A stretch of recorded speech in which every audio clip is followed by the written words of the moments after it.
Simone Biles made a sensational return to Olympic gymnastics. Biles topped the qualification leaderboard in 3 of the 4 apparatus she competed on today.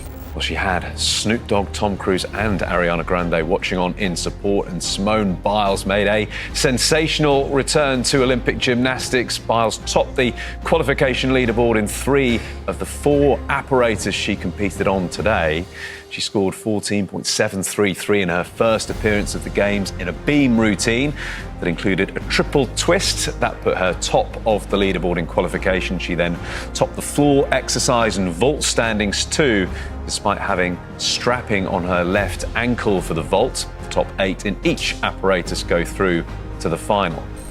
Already hailed as one of the greatest gymnasts in history, Biles continues to redefine the boundaries of the sport. A lot of excitement here in Bercy and a lot of Americans, of course, for that hotly anticipated comeback of Simone Biles, the 27-year-old gymnast with 4 Olympic gold medals to her name. She's considered already one of the greatest gymnasts of all time, and obviously a lot of people wanting her to do well here today for that comeback after what's happened in Tokyo 3 years ago, where she suffered from a bout of the twisties. That's when a gymnast loses their bearings whilst in the air. She pulled out of most competitions, which shocked the entire world, as she did come back to win a bronze on the balance beam. She then took some time out of the sport and changed the conversation on mental health in the world of sport. Many people really feeling like her story speaks to many, and obviously lots of people wanting her to do well here in Paris. With 4 new gold medals, Biles' unparalleled record now boasts a staggering 30 World Championship medals. She made a spectacular comeback at the World Championships last year in Belgium. She won 4 gold medals to add to a remarkable record tally of 30 medals at the World Championships. And she's looking very comfortable here. She's looking very confident.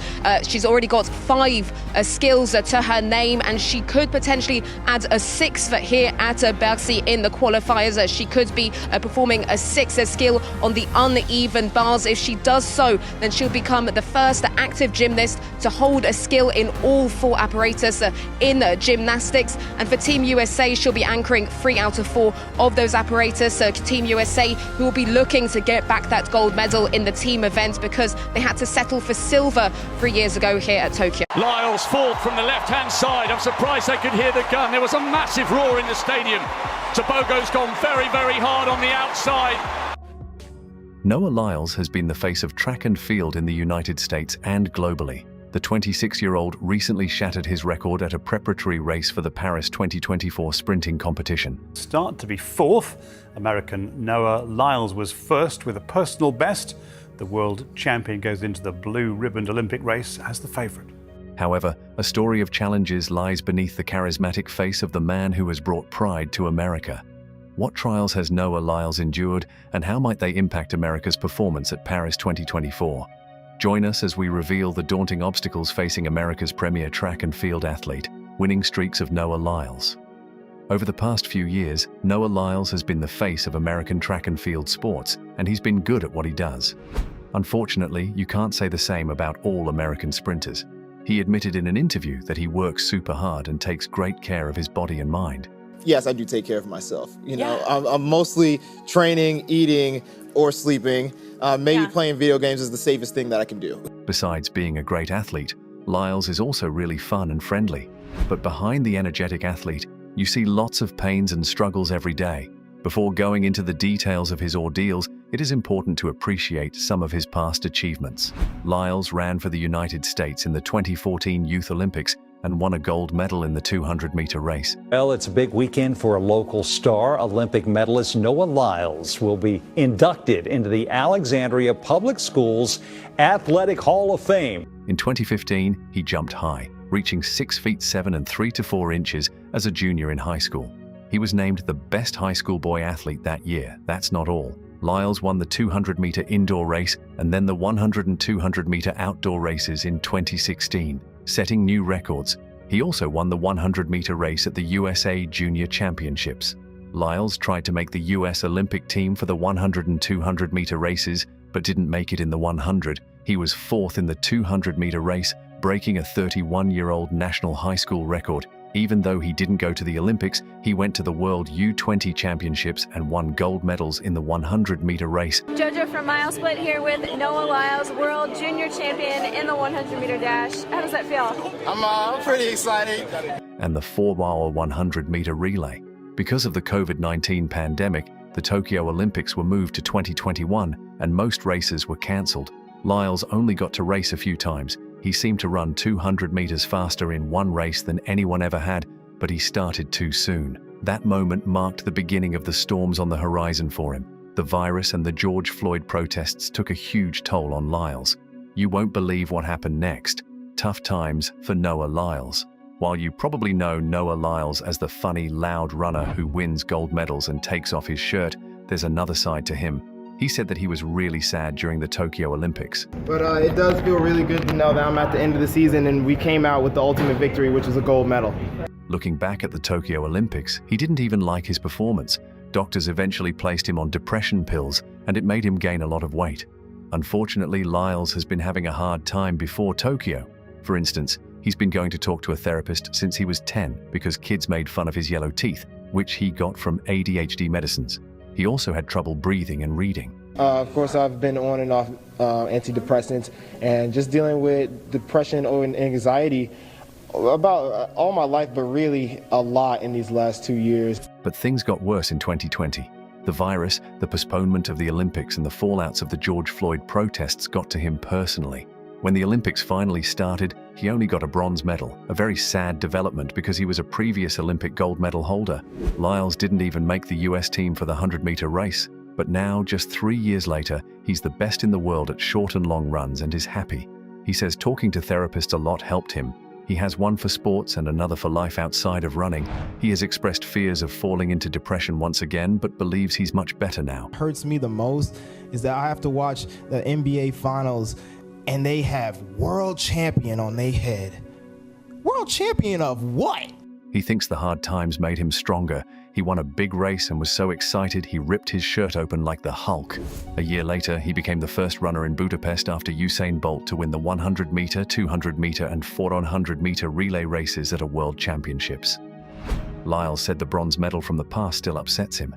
He ran faster than ever before, finishing in 9:81 seconds to win the 100-meter race at the London Diamond League.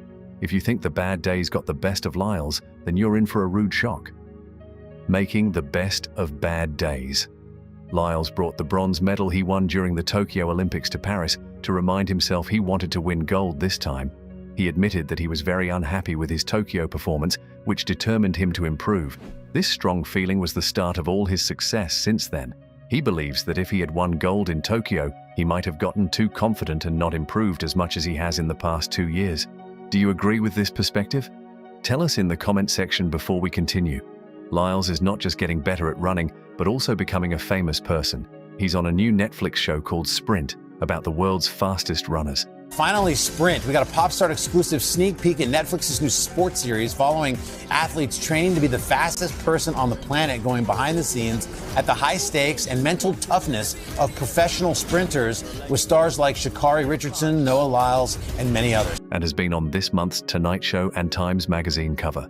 Lyles doesn't like being compared to the great runner Bolt, but he's the first runner since Bolt stopped running who is as exciting and popular. He must win gold at the Olympics to become even more famous and fulfilled. Lyles is surprised by how popular the Netflix show has grown. He says high school students recognize him and ask for pictures every time. Because of this, he can't go out alone anymore. Winning gold at the Olympics would make him even more famous and allow him to break new ground. For instance, Lyles has worked closely with the producers of Formula One shows to create his own story for the second season of Sprint, which is being filmed now. Here is the surprising part. He is not just doing this for himself, but he also wants to make the sport of track and field more popular. How realistic is his goal of bringing home a gold medal at the Paris Olympics?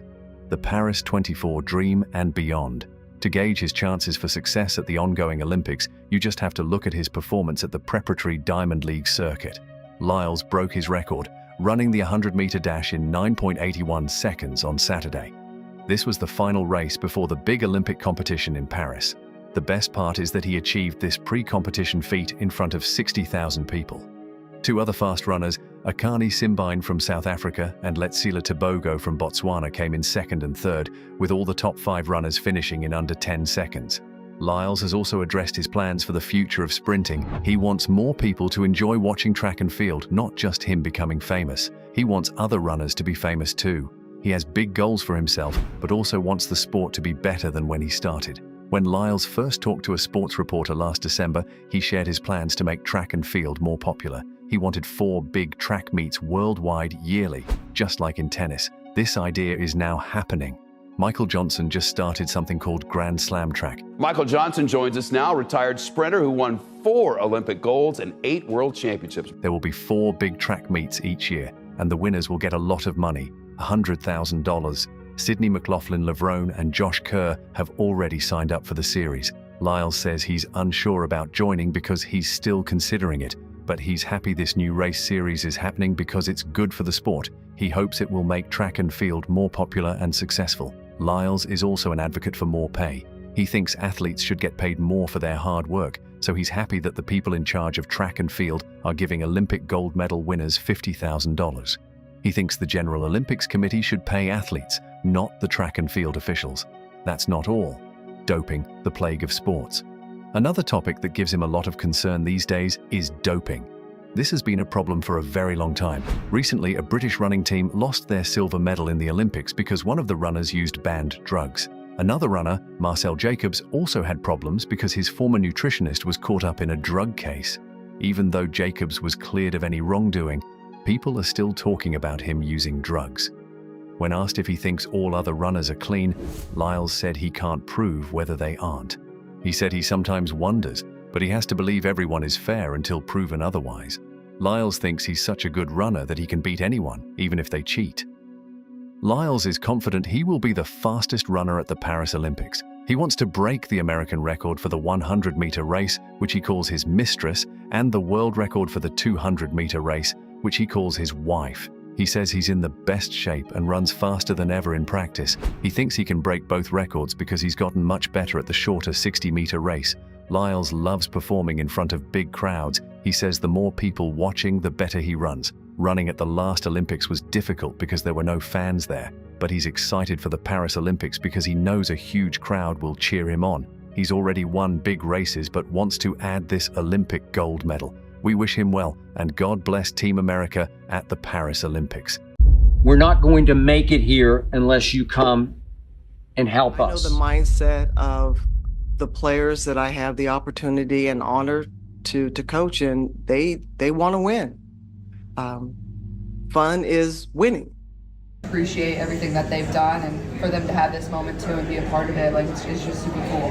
Cheryl Miller has 3 Indiana Fever teams under her belt. So we're here at the WNBA All-Star Game. She's the head coach of Team WNBA. All right, you got 3 Fever players on your team. Caitlin Clark, Kelsey Mitchell, Aaliyah Boston. You've been able to watch these guys from afar. Yeah. What's your perspective been of how they've been trending and just them individually as well? I will say one thing. I did not count on their basketball IQ being that high. I knew it was high, obviously, because they play at this level. Indiana has a promising future ahead, with lots of potential for success. But it's one thing to know knowledge, it's another thing to talk about and speak and then put it into pieces and places.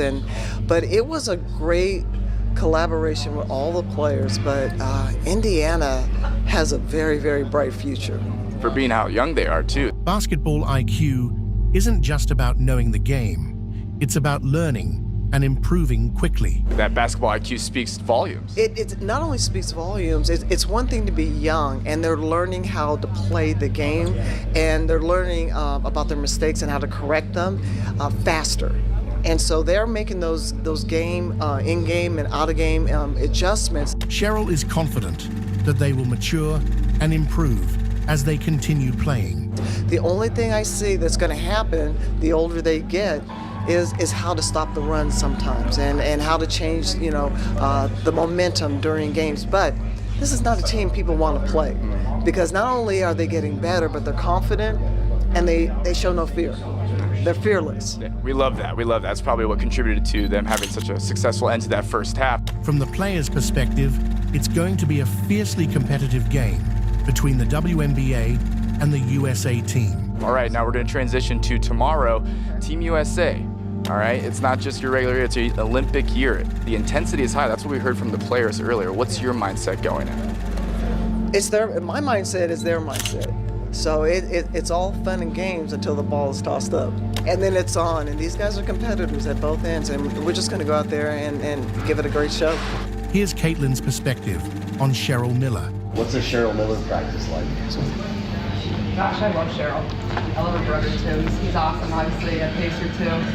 We were in a little commercial together, so I love their family. They're just awesome people. And one of the best that's ever played the game. So I've known Cheryl for a little while now. I think her energy, that's what I love about her. Like, it's just contagious, and it's fun. Like, I called her coach and she was like, I don't know about that yet. You'll have to see how I do during the game. So, no, but it's super fun. And then obviously Andy Myers drives out too. Getting to be around those two people that have done so much for the game. It means a lot to Caitlin to have the opportunity to be coached by Cheryl Miller. For me, it's super special. Like, there's still two people that I really look up to and idolize and appreciate everything that they've done. And for them to have this moment too and be a part of it, like, it's just super cool.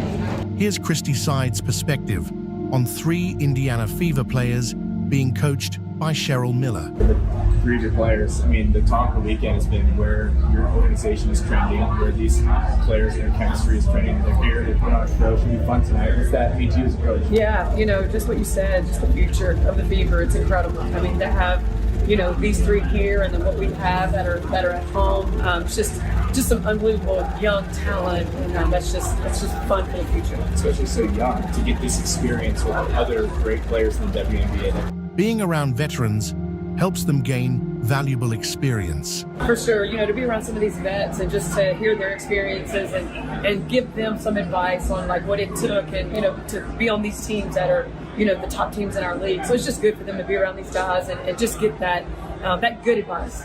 This is the start of your break. Why did you feel it was so important to be here and support them? Oh gosh, I mean, these 3 guys, you know, playing in this game, I mean, wouldn't want to be anywhere else. I hated I missed Kelsey last night in the skills challenge. We had a event last night, a funeral yesterday in Indy that I had to be at, but glad she was able to, you know, pick it up for Erica Wheeler, who couldn't be here, and that was just an exciting. Glad she got to do that and represent the people. Seems like the growing chemistry of Caitlin and Aaliyah might be an example of what's to come for everything else, for everybody on that roster with this upcoming break. How much have you seen the team chemistry begin to transform to where you like it? Yeah, I mean, I think it comes with, you know, the wins and just, you know, early, some of the same actions that were happening before. We just weren't on the same page. It takes time to build that chemistry on the court. And so now you've had games and you've had practice. And so now that they've had that opportunity, you're seeing what they're capable of doing. And then it's just surface level right now. You've had a couple days to decompress after this first 26 games of the season. Just what's your biggest takeaway from the first 26? It's pretty incredible, Chloe. Just the games that we played with the fans in the stands. I mean, just playing in front of sold out arenas every night, you know, even in the preseason, even in our games early, you know, to play in front of fans like that, it's just so awesome that these players are getting that opportunity.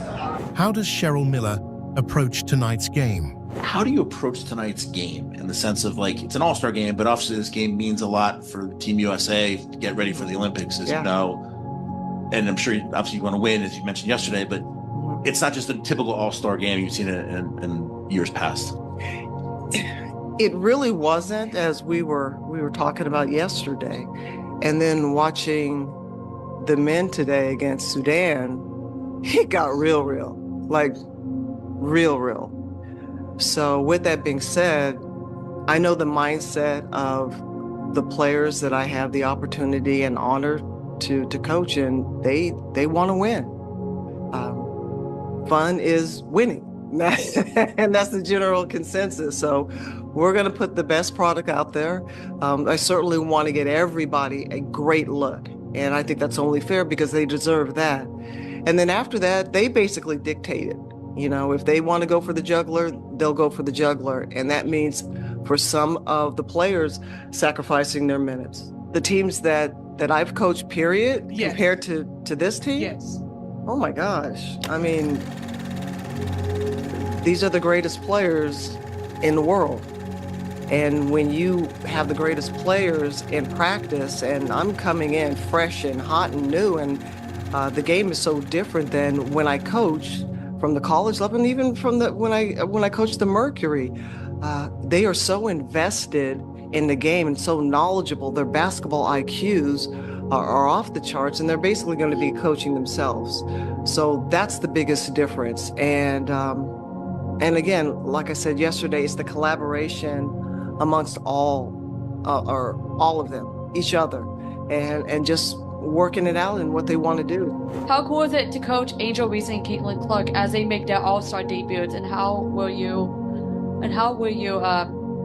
continue to teach them like the lessons in the game? Here's the most significant lesson Cheryl Miller has given to Caitlin Clark.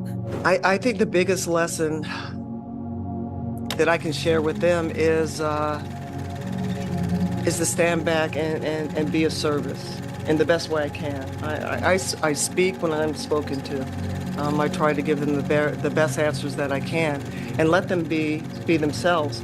And again, coaching is so, it's easy for me now because I understand what the players need and looking ahead. It's not just what they're doing on the court, it's off the court. I understand that for young players, it's important for them to establish, and I hope I'm answering your question, their brand.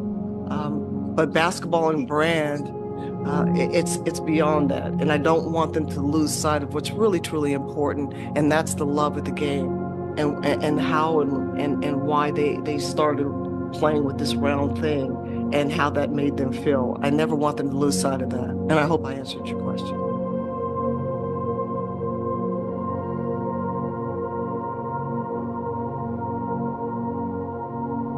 Miller offers her insights on the all-star team dynamics. What's your perspective been of how they've been trending and just them individually as well? I will say one thing. I did not count on their basketball IQ being that high. I knew it was high, obviously, because they play at this level. She emphasizes the importance of collaboration for success. But it's one thing to know knowledge, it's another thing to talk about and speak and then put it into pieces and places. But it was a great collaboration with all the players. Cheryl believes Indiana's future in women's basketball is very bright. But Indiana has a very, very bright future. For being how young they are, too, that basketball IQ speaks volumes. It not only speaks volumes, it's one thing to be young, and they're learning how to play the game, and they're learning about their mistakes and how to correct them faster.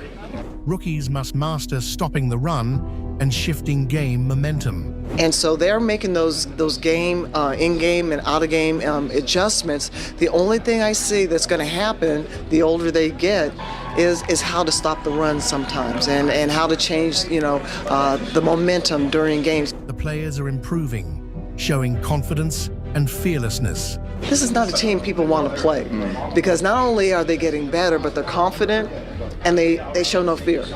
They're fearless. It's all fun until the ball is tossed up. Then it's game time. My mindset is their mindset. So it's all fun and games until the ball is tossed up. And then it's on. And these guys are competitors at both ends. And we're just going to go out there and give it a great show. This wave of momentum reflects the journey of women's basketball. So do you think that with your team this year is in the same position to do that globally for the WNBA brand? I mean, I think it's been happening, prior even to this team. This momentum, this wave, that we're feeling, it has been sort of this kind of journey for women's basketball to get the attention that it is, getting at this point. So I think we mirror what's happening, obviously in the WNBA. And, I think hopefully this team can uphold, sort of the culture and the level of success and compete. And but I don't necessarily know that this team is going to be, the team that changes things. I think we're continuing to, be on that upward trajectory, and this team has absolutely been a part of that.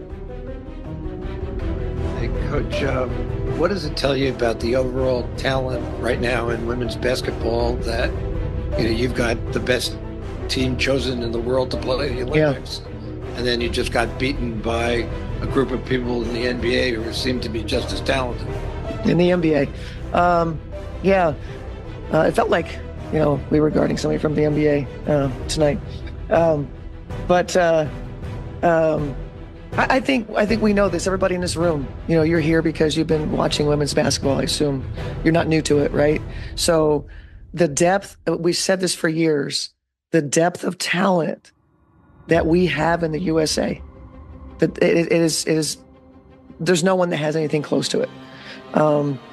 There are players that are not on this team that are great players. Everybody knows that, right? So there's no suggestion whatsoever, that there are players on that played for the WNBA aren't good enough to be on this national team. There is no suggestion of that, but only 12 can make it. And so I think that what it speaks to is what we've been building. The league is more than 25 years old. We've had 12 teams for a long time. So the concentration of talent, right, that we have, right, we see a little retirement, right, and just piling on, right? This is just the growth of the league. It's the evolution. Now we get more teams, more talent. We just keep growing. But this is the most we've ever had. I mean, this is an incredible time for our league. Cheryl shares her views on the All-Star and Olympic Games. How do you approach tonight's game in the sense of it's an All-Star game, but obviously this game means a lot for Team USA to get ready for the Olympics, as you know. And I'm sure obviously you want to win, as you mentioned yesterday, but it's not just a typical All-Star game you've seen in years past. It really wasn't, as we were talking about yesterday. And then watching the men today against Sudan, it got real, like real. So with that being said, I know the mindset of the players that I have the opportunity and honor to coach, and they want to win. Fun is winning, and that's the general consensus. So we're going to put the best product out there. I certainly want to get everybody a great look, and I think that's only fair because they deserve that. And then after that, they basically dictate it. If they want to go for the juggler, they'll go for the juggler. And that means for some of the players sacrificing their minutes. I really don't, I don't obviously talk about legacy because I'm still alive. I don't care what you guys say when but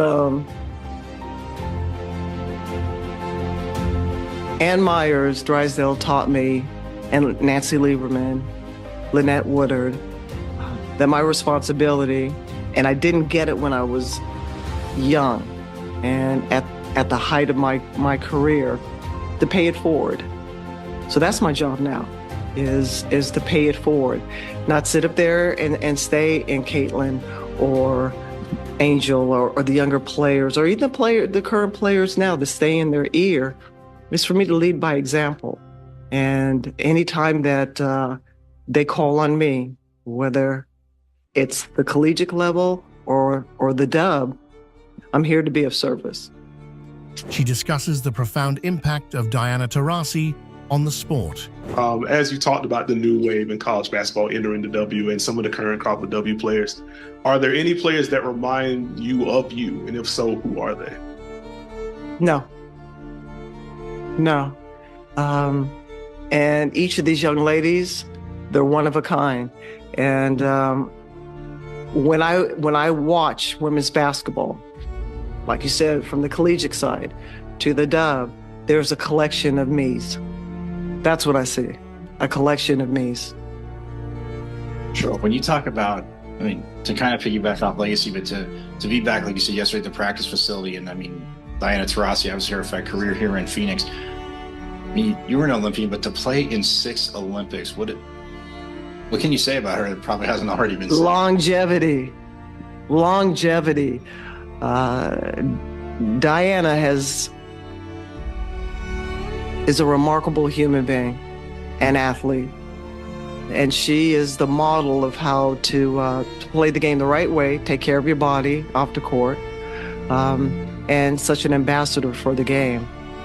And I just love that she's being honored, celebrated, and again, she gets it. She understands and embraces the legends, the current, and the future.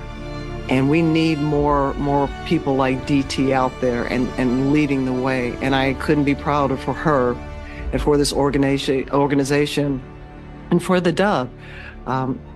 If this is her last year, man, what a heck of a career she's had.